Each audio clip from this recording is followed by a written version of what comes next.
রাসূল সাল্লাল্লাহু আলাইহি ওয়াসাল্লাম কিভাবে ইসলাম প্রচার শুরু করেছিলেন এবং আল্লাহর পক্ষ থেকে বিশেষ কি এমন পুরস্কার ছিল খাদিজা রাদিয়াল্লাহু আনহার জন্য, আজকে তার সম্পর্কে জানব।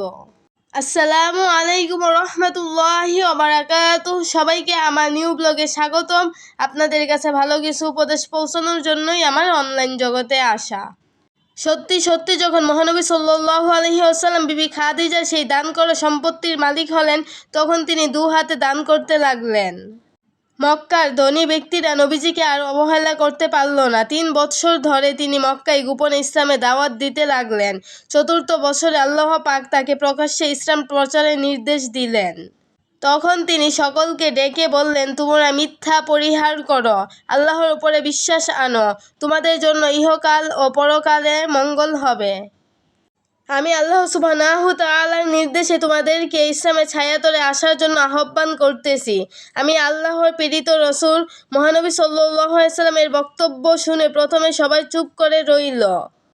পরক্ষণেই আবু লাহাব চিৎকার করে বলে উঠল, তুমি এত বড় সাহস কোথায় পেয়েছ? তুমি কি এজন্যই আমাদেরকে ডেকেছ? এই বলে তার দলবল নিয়ে চলে গেল। আবু লাহাব তার স্ত্রীকে নিয়ে গ্রামে গ্রামে মহানবী সাল্লাল্লাহু আলাইহি সাল্লামের বিরুদ্ধে মিথ্যা অপপ্রচার চালাতে লাগলো। আবু লাহাবের স্ত্রী মহানবী সাল্লাল্লাহু আলাইহি সাল্লামের যাতায়াতের পথে কাঁটা পুঁতে রাখত।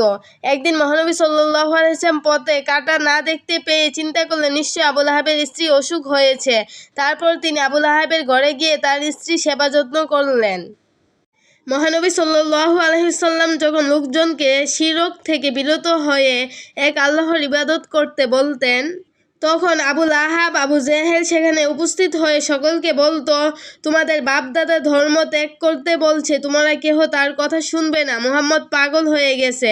এই কথা শুনে সবাই আবু তালেবের কাছে গিয়ে বিচার চাইল। আবু তালেব বলল, মুহাম্মদকে এইসব কাজ থেকে বিরত রাখুন, নচেৎ তাকে আমাদের হাতে ছেড়ে দিন। আবু তালিব বললেন, আমি জীবিত থাকতে মুহাম্মদকে তোমাদের হাতে দিতে পারি না, যদিও আমি মুহাম্মদের নতুন ধর্ম গ্রহণ করি নাই। এরপর কোনো উপায় না পেয়ে কাফেররা মুহাম্মদ সাল্লাল্লাহু আলাইহি সাল্লামকে বিভিন্ন প্রকারের রূপ দেখাতে লাগলো এবং বলতে লাগলো, আপনি যা চাইবেন তাই পাবেন। ধন দৌলত, বাদশাহী, সুন্দরী নারী সব আমরা আপনাকে দিব, তবুও আপনি এর বিনিময়ে আপনার নতুন ধর্ম প্রচার বন্ধ করুন। তিনি বলেন, তোমরা ধন দৌলত, বাদশাহী আর সুন্দরী নারী কেন, আকাশের চন্দ্র যদি আমার হাতে এনে দাও, তবুও আমি ইসলাম প্রচার বন্ধ করব না। সুবহানাল্লাহ। তখন মহানবী সাল্লাল্লাহু আলাইহি ওয়াসাল্লাম ইসলাম প্রচার করতে গিয়ে অসংখ্য বিপদের সম্মুখীন হতে লাগলেন।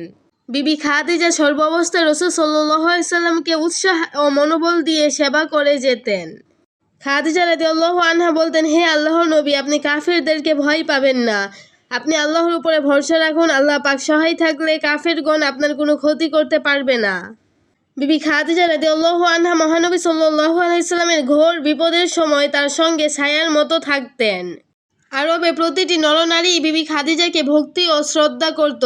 এই কারণে ইসলাম প্রচার অনেকটা সহজ হয়েছিল। কাফেরগণ যখন মহানবী সাল্লাল্লাহু আলাইহি সাল্লামকে মেরে ফেলার ষড়যন্ত্র করতে লাগলো, তখন বিবি খাদিজা রাদিয়াল্লাহু আনহা ভীষণ চিন্তিত হয়ে পড়লেন। তিনি তার স্বামীর ফিরতে বিলম্ব হচ্ছে দেখে নিজেই একাকী তার খোঁজে রাস্তায় বের হতেন। একদিন মহানবী সাল্লাল্লাহু আলাইহি ওয়াসাল্লাম গুহায় বসে যখন ধ্যানে মগ্ন, তখন জিবরাইল আলাইহিস সালাম এসে তাকে বললেন, হে আল্লাহর নবী, খাদিজা রাদিয়াল্লাহু আনহা আপনার জন্য খাবার নিয়ে আসতেছেন। আপনি তার কাছে বলবেন, মহান আল্লাহ পাক তাকে সালাম দিয়েছেন, আর এই শুভ সংবাদটাও দিবেন যে ইসলামের খেদমত করার জন্য মহান আল্লাহ পাক তার জন্য পুরস্কার স্বরূপ বেহেশতের মধ্যে ইয়াকুত পাথরে নির্মিত মণিমুক্তা খচিত একটি সুরম্য প্রাসাদ নির্মাণ করে রেখেছেন। এই বলে জিবরাইল আলাইহিস সালাম চলে গেলেন। বিবি খাদিজা রাদিয়াল্লাহু আনহা খাবার নিয়ে আসলেন। মহানবী সাল্লাল্লাহু আলাইহি ওয়াসাল্লাম বললেন, খাদিজা, আজকে তোমার জন্য বিরাট একটা সুসংবাদ আছে, আল্লাহ পাক তোমাকে সালাম জানিয়েছেন। সুবহানাল্লাহ। এই কথা শুনে খাদিজা রাদিয়াল্লাহু আনহা আনন্দে কেঁদে ফেললেন আর বললেন, হুজুর, আল্লাহ পাকের সালামের উত্তর আমি কিভাবে দিব আমি তো জানি না, আপনি দয়া করে আমার পক্ষ হতে উত্তরটা দিয়ে দিয়েন। আল্লাহু আকবার। বিবি খাদিজা রাদিয়াল্লাহু আনহাকে নিয়ে মহানবী সাল্লাল্লাহু আলাইহি ওয়াসাল্লাম সুদীর্ঘ 25 বছর কাটিয়েছিলেন। তাদের বিবাহের পরে 5 বছরে তাদের কোনো সন্তান হয়নি। এরপর তাদের 4 জন কন্যা, 2 জন পুত্র সন্তান ভূমিষ্ঠ হয়েছিল। কন্যাদের নাম জয়নব, রুকাইয়া, উম্মে কুলসুম, ফাতেমা আর পুত্রদের নাম হচ্ছে কাসেম এবং আব্দুল্লাহ। এই সন্তানগণ সকলেই মহানবী সাল্লাল্লাহু আলাইহি ওয়াসাল্লাম নবুয়ত লাভের পূর্বে জন্মগ্রহণ করেছিলেন। শুধুমাত্র বিবি ফাতেমা রাদিয়াল্লাহু আনহা নবুয়ত লাভের পরে জন্মগ্রহণ করেন। যিনি স্বর্ণের চামচে রূপার পেয়ালায় দুধ পান করতেন, যার হুকুমে অগণিত দাসী পরিচালিত হতো, তিনি আজ ঘরে যে কোনো কাজ নিজের হাতে করতে লাগলেন। কাফেরদের অত্যাচারে যখন মহানবী সাল্লাল্লাহু আলাইহি ওয়াসাল্লাম মক্কার এক উপত্যকায় সপরিবারে 3টি বছর বন্দী অবস্থায় কাটিয়েছিলেন, এই সময় তার উপত্যকার বাইরে কোনো লোকের কাছে যাওয়া, খাদ্যের জোগাড় করতে বাজারে যাওয়া সম্পূর্ণই বন্ধ ছিল। এই বিপদের কালে বিবি খাদিজা রাদিয়াল্লাহু আনহা রাসূলের সঙ্গে ছিলেন। একবার একাধারে কয়েকদিন পর্যন্ত তাদেরকে উপবাসে কাটাতে হয়েছে। এই সময় তারা তালাহ নামক এক প্রকার বৃক্ষ পাতার রস খেয়ে কোনো রকম জীবন বাঁচিয়ে রাখতেন। মহানবী সাল্লাল্লাহু আলাইহি ওয়াসাল্লামকে আল্লাহ পাক যেমন বিশ্ব মানব জাতির মুক্তির জন্য পাঠিয়েছিলেন, বিবি খাদিজা রাদিয়াল্লাহু আনহাকেও ঠিক তেমনি আবার মহানবী সাল্লাল্লাহু আলাইহি ওয়াসাল্লামের সুযোগ্য সঙ্গিনী, সাহায্যকারিণী হিসেবে সৃষ্টি করেছিলেন। সুবহানাল্লাহ। সকল মুসলিমের জন্যই জরুরত ইসলাম ধর্মের গৌরব, ইসলাম ধর্মের ইতিহাস সম্পর্কে জানা।